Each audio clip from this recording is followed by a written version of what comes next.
తాడేపల్లిగూడెం సభ చూసి Jagan and co భయపడుతోందని Janasena సెటైర్లు వేసింది. గ్రౌండ్లో ఎంతమంది ఉన్నారో బయట కూడా అంతే మంది జనాభా ఉన్నారన్నారు. వైసీపీ ప్రభుత్వం పతనం కోసమే సభ పెట్టామన్నారు జనసేన నేత కిరణ్ రాయల్ చెప్పారు. ప్రజలు కొట్టే దెబ్బకు ఈసారి జగన్ అడ్రస్ గల్లంతవుతుందన్నారు.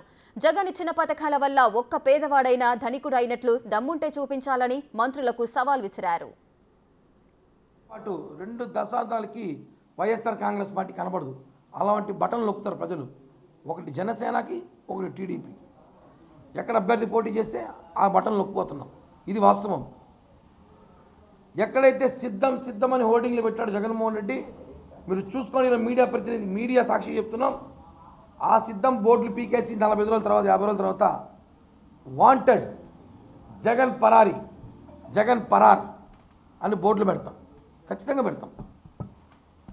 ఆ పోస్టర్లు మాకు పని తిప్పించి వేయిస్తాం కావాలంటే. ఎందుకు డబ్బులు వృధా మళ్ళీ బొక్క మాకు. దాని మీద జగన్ పరారు వాంటెడ్ అని పెడతాం. ఎందుకండి సిద్ధం? ఆయన ఏదో మాట్లాడితే చొక్కా మడత పెట్టినా అన్నాడు. ఆయన ఏదో మొన్న సభలో పెట్టాడు మడత 10 రోజుల ముందు.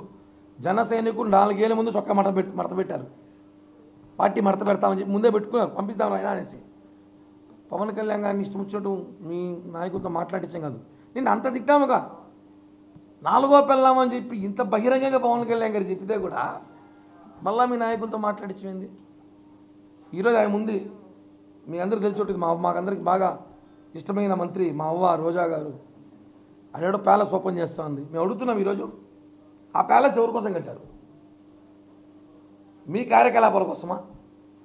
జగన్మోహన్ రెడ్డి కార్యకలాపాల కోసమా? జగన్మోహన్ రెడ్డి రేపు అక్కడ షిఫ్ట్ అవ్వడానికి ఇప్పుడు వెళితే జనం తరుముకుంటారని చెప్పి దాని ఓపెనింగ్ కూడా పోయి భయపడి, ఓపెనింగ్ పోవడానికి కూడా భయపడి ఈరోజైనా కొత్తగా దెబ్బలు తినారులే అని చెప్పి మా అవ్వని ఇంకొన్ని పంపిస్తున్నారు, కొత్తగా కొట్టినారులే అనేసి. కాబట్టి ఇటువంటివన్నీ ప్రజలు చూస్తున్నారు. రాజధాని దిక్కులేదు, ఇష్టం వచ్చినట్టు మాట్లాడుతున్నారు. మేము చెప్తున్నాం కదా, ఖచ్చితంగా రేపు రాబోయే రోజుల్లో 130 నుంచి 140 స్థానాల్లో జనసేన టీడీపీ కూటమి గెలవబోతోంది. జగన్మోహన్ రెడ్డి ఓడిపోవడం తథ్యం. ఈ విషయాన్ని గుర్తుపెట్టుకోవాలి. నిన్న పవన్ కళ్యాణ్ గారు అనేకసార్లు చెప్పారు, సలహాలు నాకు దయచేసి ఎవరు ఇవ్వద్దనేసి. వాస్తవమండి, పవన్ కళ్యాణ్ గారు తెలియదేం కాదు. ఆల్రెడీ మేము ప్రజారాజ్యంలో దెబ్బతిన్నాం, జనసేనలో దెబ్బతిన్నాం. మళ్ళీ సలహాలు తీసుకుపోయే పరిస్థితి లేదు. నాకు వ్యూహం నాకు వదలని నాకు తెలుసు. నాకు కూడా కొంతమంది మాకు ప్రేమలు అక్కడ రాస్తూ ఉంటారు. పెద్ద